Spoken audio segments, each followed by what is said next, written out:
want is right here. We gon' give them what they came for. We gon' take it up from last year.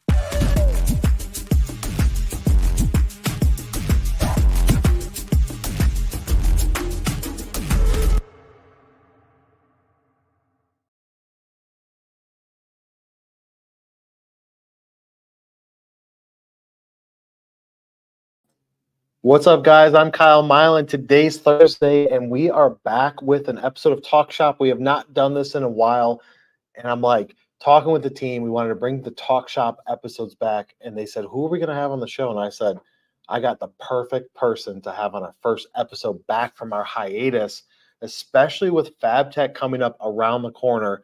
I said, we got to bring in Doug Trout because he is known as, I don't know, the FABTECH god, the person that has all the keys to the castle, the knower of all things related to FABTECH. He's here to make money for all the exhibitors, right, Doug? Yeah, no pressure. Yeah. All right, Doug. For those that don't know who you are or how you've been killing it for your entire career, why don't you give a brief rundown of what you're doing, who you're working for, and what's it like? All right. Well, I work for the Precision Metalforming Association, and we are one of 5 partners that come together to produce and perform FABTECH, which is one of the largest manufacturing shows in North America. And it's made up of fabricators, metal fabricators, metal stampers, metal finishers, and welding. Anything in the area of fabricating, finishing, welding, and folding, sheet metal. Anybody giving utility sheet metal will find a Disneyland of products and services available to them at FABTECH. So if you're involved in this industry, it's a must go to for sure. Yeah, there you go. Disneyland of solutions and availability. Yeah. So FABTECH this year moving over to Orlando. What type of turnout do you feel like Chicago versus Orlando? What do you guys typically see? Well, it's really an interesting question that you're asking me there because, this is our first time in Orlando, and we were, of course, I wouldn't say we were apprehensive at all. I mean, we were really eager and enthusiastic about getting here, but, the plan originally was go to Vegas because that's the normal rotation. And then Formula One Racing scheduled their event there in Vegas at the same time as our show. So it really wasn't going to work out very well for us as far as, we just didn't think that we were putting that, our best foot forward by doing that. In Orlando, they've been kind of, they've been soliciting us for a while to check them out, and so we made the decision to go to Orlando, and our numbers right now, our pre-registration numbers are off the charts. I mean, we are, I think the last check I did, we were 11% over what we did in 2022 when we were in Atlanta. We're only like 3 to 5% off of the numbers in Chicago, which is extraordinary. That's crazy. Yeah. I wouldn't expect that. I bet you guys weren't expecting that either. No, we would have been thrilled, to have, similar numbers to what we had in Atlanta the last time. But, we're over the top now. I mean, we're extremely excited about it. And, Orlando's got so many things to offer, it's just, it's a great venue. I think our exhibitors are going to fall in love with this venue because it's wide open. It's beautiful. The facility is very user-friendly.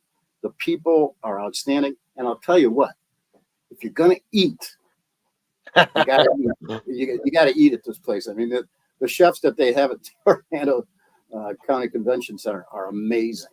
They're just amazing. So, yeah. Yeah. So me and my team were just there in the first week of May at NPE. So NPE does a National Plastics Expo every other year in Orlando at the OCC. And I wish we had a clip to show it. I'm going to embarrass Riley for a second, but so we didn't want to spend the money because we were balling on a budget at the convention center. And one of my guys said, "Hey, there's this burger place, but it's like a couple miles away. Let's jump on the scooters. Let's rent some scooters and ride them out there and eat at this burger place." Do you remember the name of that, Riley?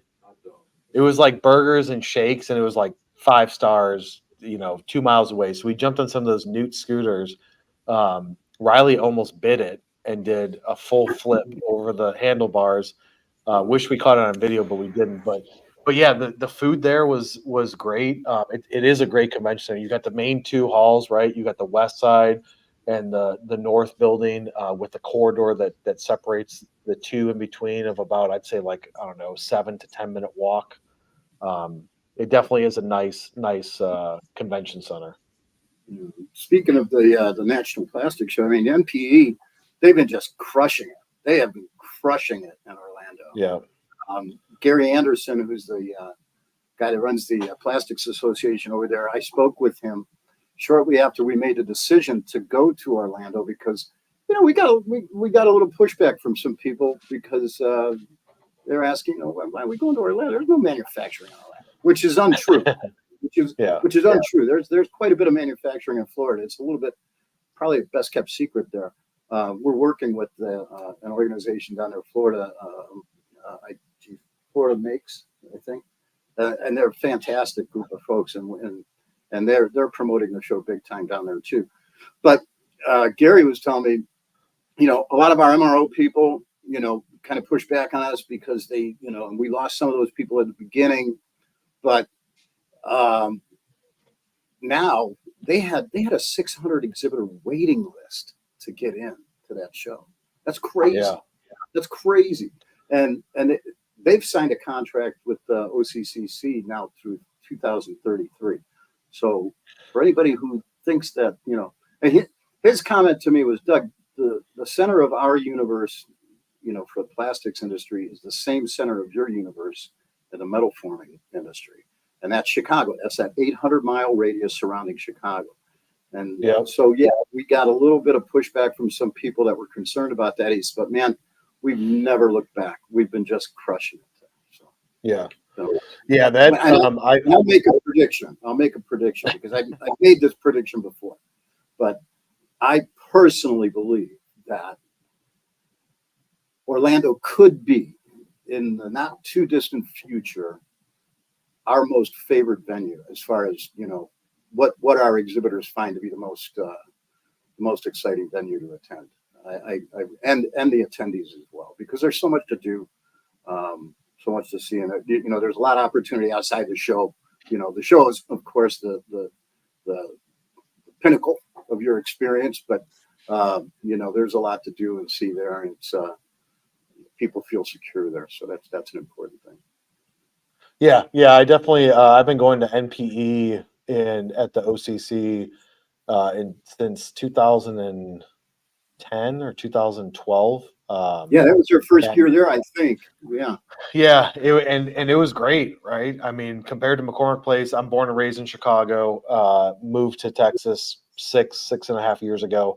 Love going to McCormick Place, but there's just something about just even the congestion around the Orlando Convention Center versus McCormick Place, being able to get a house, Airbnb, instead of just relying on hotels, and more things to do, and easier to travel, places that are close but still far enough away to where it's not super congested in Orlando versus in Chicago. You're pretty much on lockdown in the city, which love the city, born and raised there. But I would agree that Orange County Convention Center gives McCormick Place a definite run for the money, and especially October, why not go down to Florida? Especially if you're in the Midwest, go down to Florida, get a little bit of sun.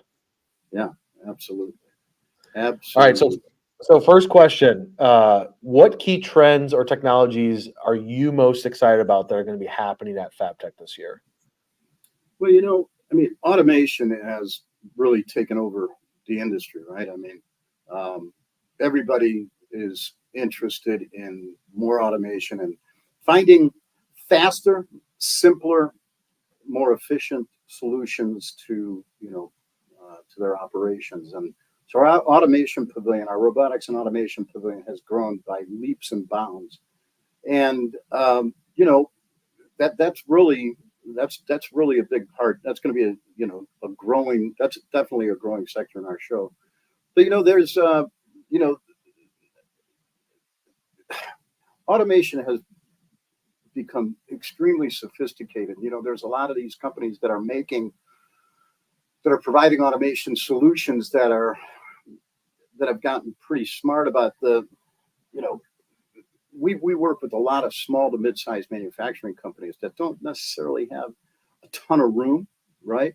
So these automation companies are making those solutions more adaptable to those operations, more portable, if you want to call it that.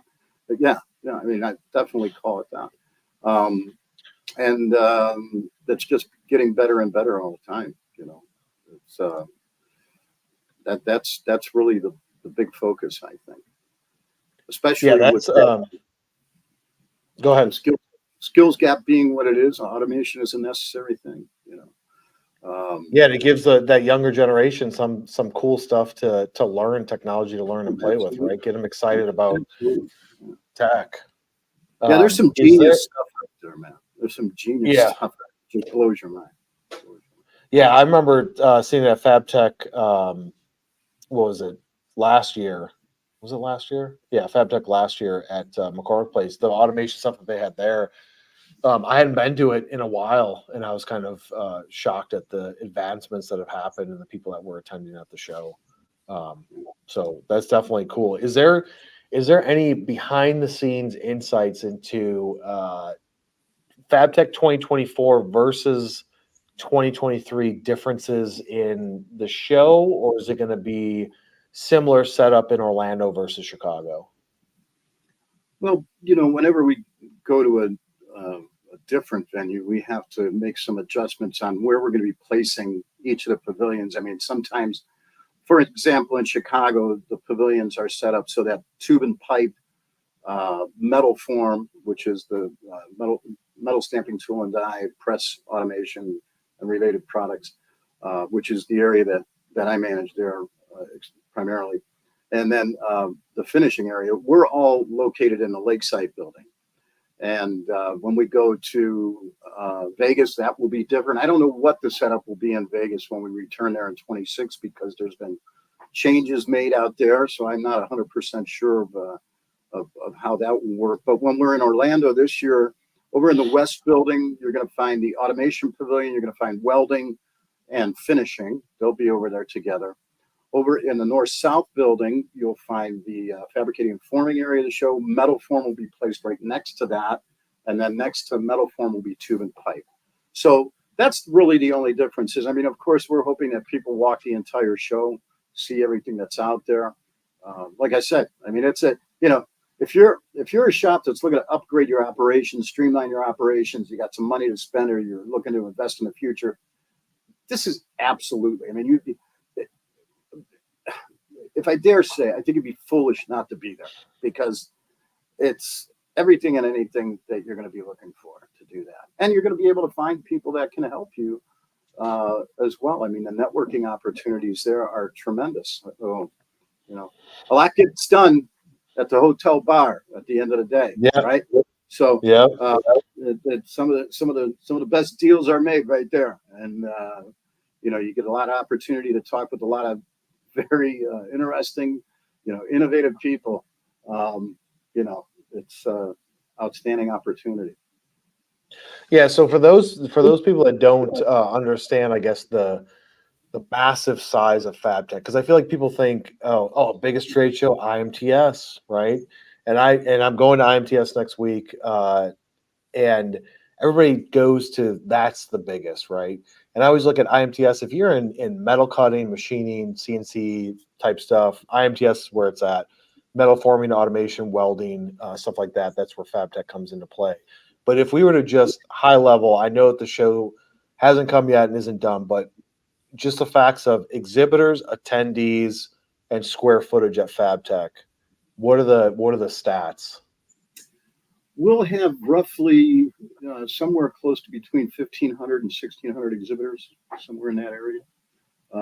We should have close to 40,000 attendees. We'll have 40,000 people in the building, somewhere around there. Somewhere in the area of, total square footage. Oh, I'm struggling with that one. I have to go back Isn't to it my like stats. close, like 1.2 million ish? No, not quite that. No. But Okay. but it's a lot. There's a lot of. Yeah. Believe me, bring a nice, good pair of shoes. There's a lot there. There's a lot of exhibitors. And it's broken up in such a manner that we try to make it as user friendly for the attendee as possible, so that we have different pavilions that are focused on particular technologies. So if you don't have a lot of time to spend at the show and you're focused on one particular thing, you can find that relatively easily. That's our management team's, philosophy is, let's make this easy for people to get here, find what they're looking for, and have a great experience. So. Yeah. When I was at MPE in May, we ran into numerous people that we knew that were just there for a day. They'd hit the South Hall in the morning, the West Hall in the afternoon, or vice versa, and then they flew in, flew out, and only went to the show for a day because they're on a mission to see specific things. You can do it. Whereas I feel like McCormick Place, you're spending half that time walking because there's different halls and different setups. But yeah, we've got a comment from Tim Drinkwater saying, Doug, what was the last technology or machine at the show that blew you away? Oh boy. So yeah, you're going to get me in trouble, but that's all right. I got to tell you that there is a fab company over there in the forming and fabricating area that makes a folding machine that is just amazing. They're fabulous. There's so much. I don't want to call out anybody by name, but believe me when I tell you that that would be like asking me what my favorite color is. There's way too many of them to choose from. You got to get there and experience it yourself. I mean, there's some amazing technology there, and some of the solutions that people are coming up with are just, that's the thing. I wake up in the morning and I come to work and I tell myself, I'm probably one of the most fortunate people in the world to get to rub shoulders with some of the most genius people. I mean, people that came from, started their business out of the back of a station wagon, taking small tools around the shops and then just building from there. And just some of the stuff that I've seen over the years here being at PMA, some of the people that I've gotten to know, guys like Bill Adler, who's the president and owner of Stripmatic Corporation. This is a guy that didn't know anything about the metal forming business, really. And he bought the business. Now what do I do? He called PMA, called our association, said, "Hey man, I really don't know what I'm doing, but can you guys help me out?" And he's been our chairman. He's actively engaged with us. So many years later, he's been an incredible contributor for us, and So it's exciting to find those kind of people that with that entrepreneurial spirit and problem solving capability. It's a lot of fun. Yeah. Putting on a show this size, I mean, what do you feel like are the biggest challenges when it comes to like something this big? What are the top challenges that you feel like you face with on your side? Well, the top, my job is relatively easy compared to a guy, like Chris Moody, who's our operations chief, right? I mean, that guy has got so many balls in the air constantly, right? I mean, he's got to worry about freight getting in on time. He's got to worry about, hanging signs. He's got to worry about making sure he's got all the material handling solutions there so that we can get things in and out. He's got to, figure out the timing of all of that. It's a huge, huge job. And our operations team, not just Chris, I mean, an entire team of people do just fantastic job of getting people in and out of the show. You're going to always have problems with a show of this size. I mean, that's just inevitable. So, but having a team there that is capable of solving those problems quickly and efficiently, like Chris's team does, is a fantastic thing. We are the benchmark, really, and I don't say that lightly because there's a lot of great shows out there, but FABTECH is a benchmark show, man. We do a lot of things right, and that's proven by our attendee surveys. People, have a very good experience when they come to FABTECH, and it's and I put that on the fact that we have a great management team. We have a lot of people that spend a lot of time and effort in making sure that, like I said earlier, we're trying to make things easy for people, both attendees and exhibitors. So, Yeah. Speaking of other trade shows in the space, what do you think are like the top two differentiators for FABTECH versus the other guys, besides the pure size of it, right? Because FABTECH to me is the top of the line, biggest player in the space when it comes to this specific niche verticals in manufacturing. But what do you think are the top two differentiators that you guys have? making things easy, really. And the size, like you said, I mean, there's not a show in North America that currently, at least, that we're worried about as far as competing with us. There's a lot of smaller shows and a lot of smaller events that take place, some of which my own organization here puts on, that are promoting manufacturing and promoting the individual disciplines that you would find collectively at FABTECH. I mean, I think the sheer size and scope of what we are displaying at the show is a big differentiator. I mean, where are you going to, you can, I mean, if you win the lottery and you decide to build a shop, you can go to FABTECH and get everything you need, bar none, and more. I mean, you need a paint line, you need a powder coating line, you need electrostatic finishing, you need welding cells, you need, welding equipment, you need stamping presses, any servo presses, stamping presses, roll forming equipment, anything that you're looking for, you're going to be able to find there. And, now with these automation solutions that are being offered at the show, that's further branching. There's branches that grow from that, right? So companies that are looking for material handling solutions can find, some of that there at FABTECH as well. We have packaging solutions, ERP solutions, marketing. You guys are exhibiting at the show, manufacturers that are looking to up their marketing game. So there's just a plethora of opportunity there. And that's one of the reasons, of course, that, it's like you said earlier, make sure to get around the show because you don't want to miss anything, right? There's a lot there. Absolutely. What do you like strategies being used to enhance the experience? What types of things do you guys look at when you're planning? So PMA is one of, what is it, the 5 top sponsors, contributors?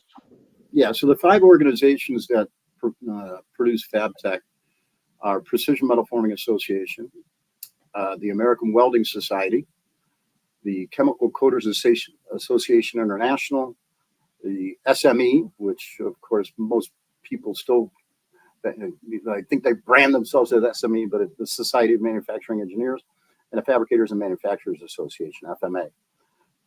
So yeah, that's a big group of people right there. That covers everything.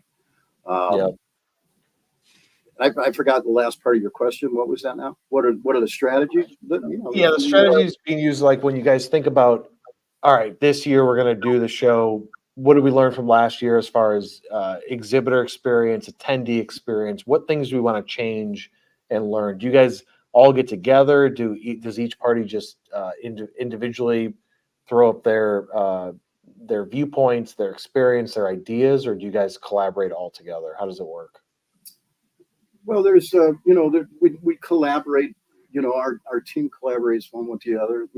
We meet regularly. I mean, this is a full-time gig. It's a year-round gig. We do the show here in the United States. We also do the show in Mexico every year. We do the show in Canada every 2 years. So there's a lot going on. I mean, there's always sales going on for these shows. So, and the strategy really, I mean, this is, the technology changes, the technology evolves. But really, when it comes to exhibiting, I'm pretty much a tried and true guy. I believe that certain things work, certain things don't, and refining those things and practicing those things before you get to the show, I think are really important. I think that's probably the biggest area of neglect that exhibitors have, is that they don't practice their display before they get to a show. They don't have, like your salespeople. You're always asking your salespeople, what's the elevator pitch? Or what are you saying to these people when you're on the phone? What are you saying to these people when you're going to visit them? What are some of the key points that we want to talk about our products and our services, right? You really ought to be doing that before you get to a show. A lot of people just throw, sadly, it's not a lemonade stand. You just don't put up a booth and then expect people to show up, right? So there's a lot of work on the front end. You want to make sure that your customers know you want to be there. Your prospective customers, make sure that your world headquarters for that 3 or 4 day span is right at that show. So you want to make sure everybody knows about it, and you want to be prepared. You want to have, demonstrability is always the thing that works. So if you don't have a story to tell, if you don't have something to demonstrate, find something. I mean, I don't care what it is. I mean, find something to tell a story about. I like to tell this story because I think it's illustrative about just talk. I went to a show. It was just a small show here in Cleveland about maybe 10 years ago, and as I'm walking in, I don't like to have any of those show organizers think that I'm coming to hunt at their show. And of course, if there's an opportunity to talk to somebody about them exhibiting a FABTECH, I'm going to talk to them about it. And I don't go there to solicit and take up their time. They've paid their way to exhibit, and we have to give them the opportunity to do that. We don't like when people come and suitcase our show either.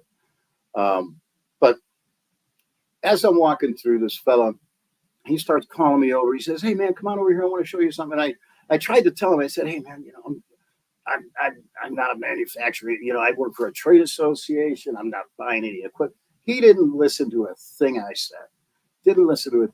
He just kind of, lured me in, and he started doing a demonstration. He had a barrel of water. He had 2 barrels, right? He had a barrel of water that was filthy. It was filled with wood chips and metal chips and all sorts of stuff. And he stuck a hose in there, and he stuck another hose in the other barrel that was empty. And he turned on a machine. He started telling me about all these wonderful things about his machine. He could have cared less about me, because what he knew was, as he started demonstrating this machine, other people were going to come around and look at it, right? So he could have cared less if I was, a monkey with an organ walking by. He was going to start to demonstrate this machine to somebody, and sure enough, before I knew it, I'm surrounded by 5, 6 people. That introverted guy that was walking by, who would probably never have come into the booth, he was standing behind me looking over my shoulder, and suddenly, that 5 or 6 people grew to 10 people. I kind of backed up myself out of the crowd and just watched with fascination. This guy, it was a genius move.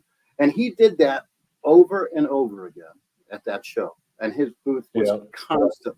constantly busy, and he was constantly having conversations. And he was, he was animated. He was, but the key there was demonstrability. And I try to tell people that all the time is that, if you have a part, it's great to lay some parts out on your table, right? If you're a small guy and you're doing some exhibiting there and you got some parts that you're proud of and that you made, that's great. People are going to come by, they're going to see those parts. They don't know nothing about them. They don't know how you came about that. Grab that part, stand in your booth, take it apart. Don't say anything. Just start taking it apart. Demonstrate something. People are going to they're going to slow down. They're going to look. And you're going to say, hey, you know how I made this part? This is how this part developed. This is how it evolved. These are some of the things that we had to do to it. So if you're a guy that, is offering manufacturing solutions, you're starting to tell a story, My kids asked me a long time ago, we were at a restaurant, I said, Dad, what do you do? And it's kind of hard to explain what a trade association does in a very small amount of time. But there was a salt shaker on the table and, with the metal top on it. And I grabbed it and I started unscrewing it, and my little boy got a little mischief in him. He said, oh, he thought I was playing a trick on the next people that were going to come in and dump their salt over. Yeah. No, that's not what we're doing.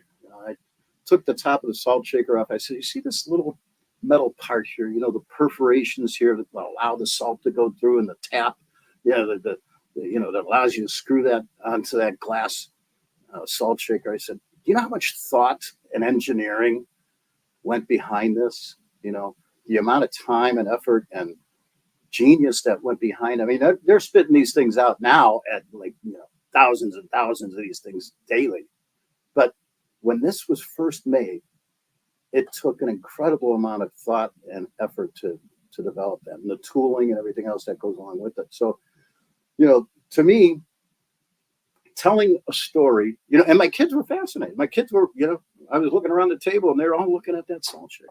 So, and it kind of told me, this is what you have to do when you exhibit. You have to tell a story, and you have to have something demonstrable. I was at the Cleveland Suppliers Night recently, and my good friend Pat Ontrop, I don't know if he's watching here, but Pat's with a company called Pax Products. And I walked past his booth, and he said, "Hey, Doug, let me show you a card trick." I said, "Come on." He goes, No, come on, here, pick a card. And I don't remember how he did the card trick, but I saw him doing that all night long. And he was having conversations because he broke the ice with people by having, something that's demonstrable. I mean, it didn't have anything to do with his products, but it was something where he could break the ice and start a conversation. And that's a really important thing to do. Yeah, it's all about getting attention. Like you said, people act like it's a lemonade stand and people are going to come up to them and immediately engage. But what can you do at a trade show booth? And we say this on my show all the time, is you have to stand out. How can you do that? Draw attention, be loud, get in the aisleway, engage with people instead of just sitting back in a chair waiting for people to come up to you. We were at IME West in February, which is like med device trade show. And probably the coolest, most attention grabbing thing I've ever seen is this guy had a product that I didn't even know this existed. But if somebody's trying to steal things out of a 53-foot trailer, there's this system that basically fills up the trailer with fog and smoke within a matter of like 5 seconds. And it's like this security breach screening thing.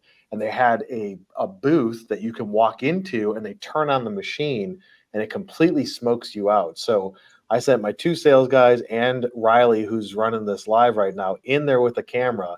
And when they came out, and there was even a show media publication for the show that walked in there. When they came out, it's like they walked out of the hot tub time machine, and everybody was around because the smoke just hits up to the ceiling, dissipates because it's just like a vapor. And then they let it reset, and hey, who wants to go in and see what it'd be like? to try and steal something from somebody's trailer and have the security system go off and make it to where you can't even see the hand in front of your face, which Right. would force you to leave. And like you said, that gets attention. When we were at NPE, people had a golf simulator doing a long drive competition. You get 3 swings, your name goes up on the board. Everybody was stopping. There was a line. We got tons of footage of it. But the issue is that the company that had the 800, 1,200 square foot booth that used a corner of it to do that golf simulation, I couldn't tell you the name of it because everybody was focusing. Was that a FABTECH? Because No, that was at we had a NPE. simulator at our booth last year too. We did the Yeah. You guys, you PMA had one at in Chicago. I didn't stop by it, but some of my team did. But no, at NPE in May there was one. But the problem is that the company missed the assignment. So you got the attention, but what are you going to do with it? I was telling the team, if I worked at this company, I'd be, while those people are waiting in line, talk to them about their needs, their problems, see if they have a need for whatever it is service that you have, because you've gotten the attention. But then people would take their swings and then walk away and see if they come back later and see if they won. So step 1, get attention, but step 2, do something with it once you get it.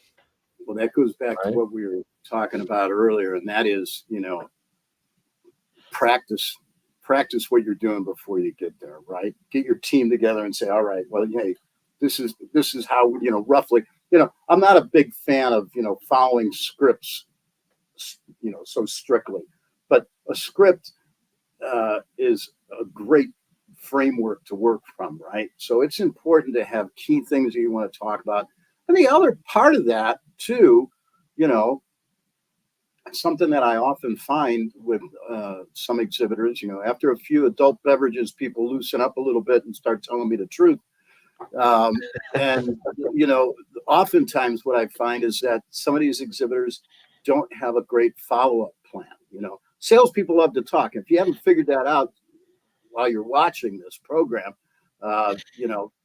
that's what they love to do. And when they're talking, they think they're busy. So,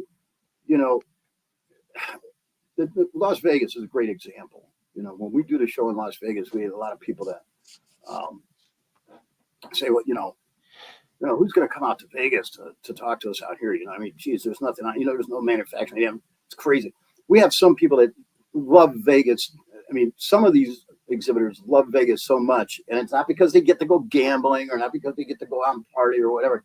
It's because they're getting to talk to a higher echelon person. The forward-thinking business owner in the Midwest here who's got a small fab shop or a small stamping operation, he's got 120 guys. If we're doing FABTECH in Chicago and that guy's shop is somewhere in the middle of Indiana or whatever, he might walk out to his foreman and say, hey, we got some new guys here. We want to keep them interested in the game. We're not really necessarily in the market to buy anything, but I want you to take them up to FABTECH, throw them in a van, take them up to FABTECH, get them a steak, walk around the show for a couple of days and, just get their head in the game. When we do the show in Vegas, that doesn't happen. That owner doesn't walk out and tell his plant operation, his plant manager to throw a bunch of guys in a plane and go out to Vegas. Instead, he goes, or one of his higher level people goes. So while you might be talking to a lot of people at a show that's really busy, the demographic that you're working with might not be the optimum demographic that you're looking for, right? It might not be that decision maker when you're in Vegas. Of course, most of the time you're talking to a guy that probably has some influence in the buying decision. So having a follow-up program on the leads that you get is a really key thing. And a lot of people do not. We've got resources, man. We've got so many resources on our website, on the FABTECH website. Our exhibitor success series is fantastic. Over the years, we've put together some of the, we've had some of the best speakers. We've had some of the best teachers when it comes to, how do you follow up? How do you get these? How many people should I be taking to my show? Based on the square footage of my booth. What kind of demonstrability should I have? How do I follow up on these leads? How do we follow up on these leads here? That is probably one of the biggest areas of neglect among exhibitors is follow-up and making sure that they're I mean, and I get it. I mean, these guys are wearing 15 hats, right? I mean, these small shops, they got a guy out on the shop floor who's, also going out and doing sales, or he's inside answering phones or whatever. So there's a lot of things going on in their day to day, but you have to have a system in place that you can patiently approach and implement in order to make sure that you're following up on those leads that you got at your show. Yep. Yeah, that's where all the money is. Money's in the follow-up. All right, couple comments coming through. Tim Drinkwater says, what's the biggest snafu that you can laugh about now that you've seen at a show? Biggest James, snafu. if you don't want to. Yeah. Well, there's, that I can laugh about now. Well, the first time that I went to FABTECH Mexico, I had, and you can't do this anymore. I mean, you used to be able to, bring your own booze in, bring your own beers in, and the facility really didn't, blink an eye at you or whatever. And the show used to start at like 2:00 in the afternoon, and and run until 8 at night. So I was walking into the show and I see, one of my exhibitors has got a bunch of, booze laid out on a table, and I ran over to him. I said, dude, you can't do that, man. You can't be serving alcohol here and drinking like that. He goes, oh, no, man. We asked, and it's no problem at all. He goes, look around. And I started looking around. I see all these people with booze. And I said, well, hey, man, pour me a shot of that tequila. So at the time, I got in a little bit of trouble for that, but it was sure damn fun. Yeah, we had a good time on it. But that was probably one of the bigger snafu's. Got in an argument with an exhibitor one time because he had gone out and he had threatened a competitor while we were at the show. I guess he may have had a few drinks himself that day, and went and started bad mouthing a guy. I got pretty upset about it, and I confronted the guy. And one of the partners in our show grabbed me and said, Doug, get away from this. We don't want you rolling around in the aisles here. But yeah, those are probably two things that stand out. But other things, the snafus are really, it's funny. I mean, every time about this time of the year, and the show's next month, I'll start getting phone calls from people that say, well, hey, Doug, I forgot to do this. I forgot to do that. I forgot to, so you got a show to do in a month and you don't have all your shit together. Now it's time to get your shit together, right? So yeah, those are things that you should probably, I never laugh about those things because it kind of irritates me that people don't, not most, most of our exhibitors are on top of their game. But if this isn't something that you do regularly, if it's your first step into this thing, actually, you know what? That's a good point. We were talking about strategies that exhibitors have, and our exhibitor success series that's on our website. I wish I could get some of our old salty dogs, that guys that have been doing this show forever. I mean, that's the thing I always hear from some people, if I try to offer any kind of degree of guidance or not necessarily criticism, but, suggest something that they might want to do. Well, I've been doing this for, I've been doing this for, 1,000 years, and we've been doing this show. I know how to do all that stuff. And then they complain about the results afterward. And, it's that old saying, right? You can't teach an old dog any new tricks. But I would encourage people, even if you're not exhibiting at our show and you're watching this and you exhibit at another show or you're involved in a different industry, go to our website and watch our exhibitor success series. It's fantastic. It's universally available. It's available for anybody that's doing trade shows or exhibiting anywhere. It's fantastic information. It's work, it's work. There's preparation, there's follow-up, there's a lot of things involved here. This is the biggest amount of money that most of our exhibitors spend on marketing themselves every year. Every year, Yeah. this is the pinnacle event, the pinnacle marketing opportunity that they have. And sometimes, I got to shake my head and wonder why they're not spending more time at refining those efforts. So that would be, and we do our damnedest, man. I mean, we really do. We search the world over for success stories and success strategies that we can spread around. So. Absolutely.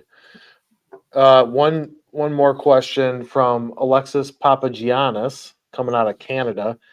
Do either of you have any tips for attending trade shows for networking purposes? Why don't you go first with that, Doug? Well, I mean, sure. I mean, I'm big on network. I mean, I think networking is a relatively simple operation. One thing you don't want to do at a trade show, and I'll tell you, if you do it at our show, we'll ask you to leave. If you're not exhibiting and you're there soliciting people, we're going to tell you to get out, right? You didn't pay your way, And if you're an exhibitor at FABTECH and somebody comes and solicits in your booth and starts trying to take precious time away from your opportunity that you paid for, you can kick them out. And if they don't leave, call me and I'll kick them out. So, we don't like anybody suitcasing our show. That's a big no-no. That's something that we really frown upon. And I think exhibitors also frown upon that. So if you're there to network, don't solicit. Be professional. If you are there and you are looking to, have some great conversations like that, that's certainly something that we expect, and certainly something that we're not necessarily discouraging. It's just the way that you do it. If you're going to have those conversations, do it in a professional way, and remember that these people came to sell their products. They paid their way to do it, and it's not fair to them that you get in, that you're coming in here and riding for free. So that's one thing I would do. I would say the other tip: hit the hotel bar. I mean, Yep. A lot of great networking opportunities after the show at the end of the day. And even if you're not a drinker, just, hang out. I mean, a lot of people there and hanging out, introduce yourself, It's, there is no magic pill to networking, right? I mean, you want to network, stick out your hand. Say, hey, man, my name is Doug. How are you? What do you do? Where are you from? What are you guys doing here? What are you looking for? Kind of thing. There's no magic pill in that. I mean, it's just, it always kind of, our organization, I work for a fantastic organization, man. PMA is just a fantastic organization. When we put on local events and when we put on our district events and things like that, I'm always excited to see our people. Years ago, our people used to stand at one table and everybody else was out there doing their thing. And our people were kind of afraid to go out and say hello to anybody and network with them. That isn't, we've got incredible leadership with David Klotz and Mike Bowen.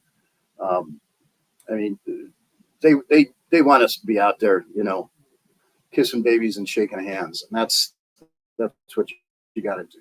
You got to get off your seat. Don't be afraid. Just get out there. People, you got to remember, people are just probably maybe as apprehensive as you are, but stick out your hand. Yeah. I think, my advice on that, because I've been to so many trade shows, and what we always do is when it comes to not suitcasing is we're at the trade show typically because we have customers there and we're there for a reason, right? To either shoot video content or do something with our clients. But then we're just there to absorb latest technology, the information in the industry, and we walk the show, ask people questions about their product, their technology, and when they ask us, "Oh, what is it that you guys do?" we are just super nonchalant, We do marketing for industrial companies. But back to what it is that you do, and then we ask questions, and then a handful of people say, "Wait a minute, you guys do marketing. I need marketing. You guys do sales stuff. I need sales help." And they start the conversation, and we're very cognizant of the fact, like, if there's people like you're here to sell to these people walking by, but half the time people will be like, "No, don't worry about it. Come here. Let's talk real quick about this. Give me your information. Let's talk Yeah. later, etc." Yeah. And then we're usually there with video cameras saying, we're filming this stuff. Can we promote you in our video that we're doing, showing some of your footage, etc." And they're like, "Yeah, I would love it." But agree 100%. And following up, Alexis had a question. Would it be any different for a company that's selling a service rather than a product? Does it still kind of suitcasing?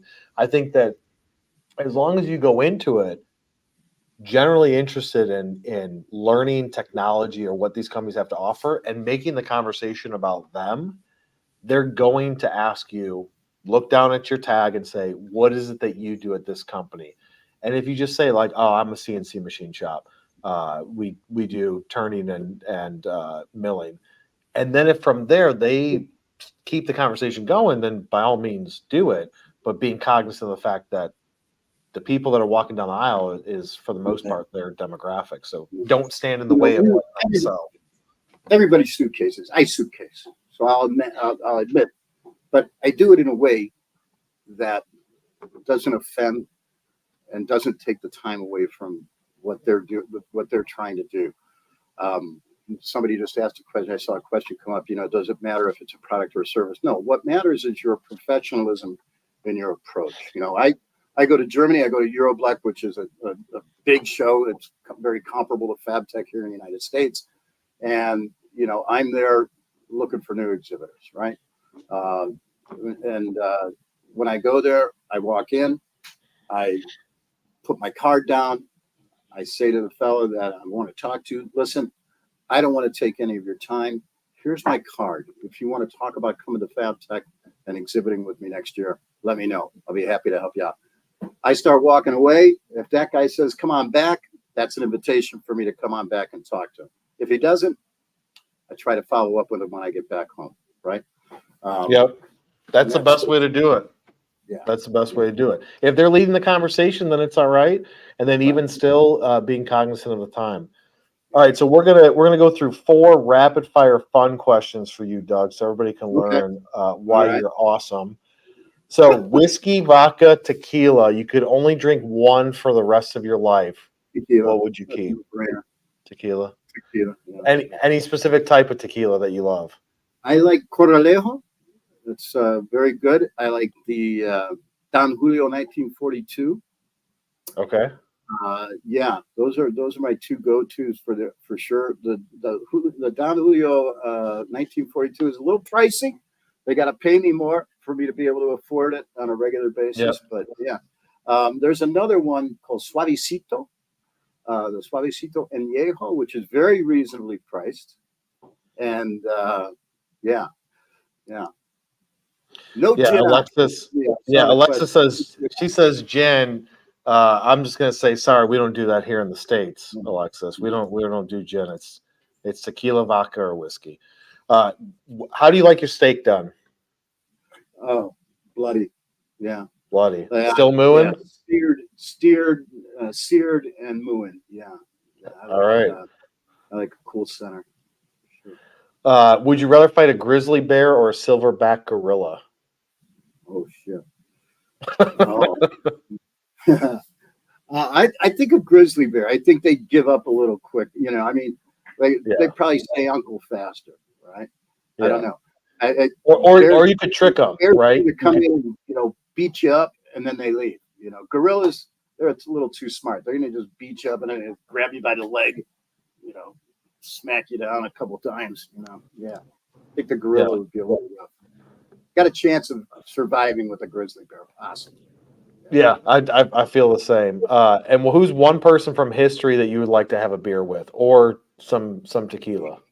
Oh my goodness, the guy that comes to mind is the guy that built the Brooklyn Bridge, John. Oh, Robley, I think he built the Brooklyn Bridge. There's a lot of people, man.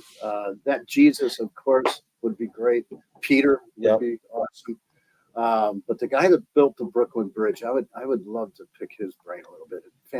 Fantastic guy. I can't remember his last name. John Robley or something like that.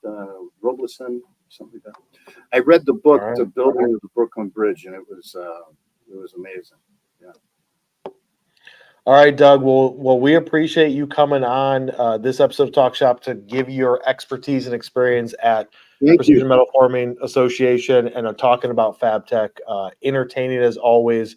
I think that the audience definitely got some good information from you. And the stories are always amazing. Just like when we were talking at the district leadership conference, it's like Yeah, it was fun. I could just sit there. I could just sit there for hours and just shoot the shit with you. That's just how it is. That's why we wanted to have you on for this first episode. Thank you So very much. Absolutely. So that'll close it out for this episode of Talk Shop, guys. If you want to connect with Doug on LinkedIn, follow him, engage with him. If you guys want to exhibit at FABTECH, Doug is the guy to be. If you're going to FABTECH, the PMA booth is in the metal forming section, I believe, at the end of the hallway there, or end of the aisleway that we're going to be at in Orlando. It happens in about 35 days. It's a great show. So if you guys are going to it, be sure to stop by the PMA booth, say hi to Doug. He'll be walking around, putting out all the fires and telling everybody what to do because he is the king of that show. So that's it for this episode. We will see you guys on the next one.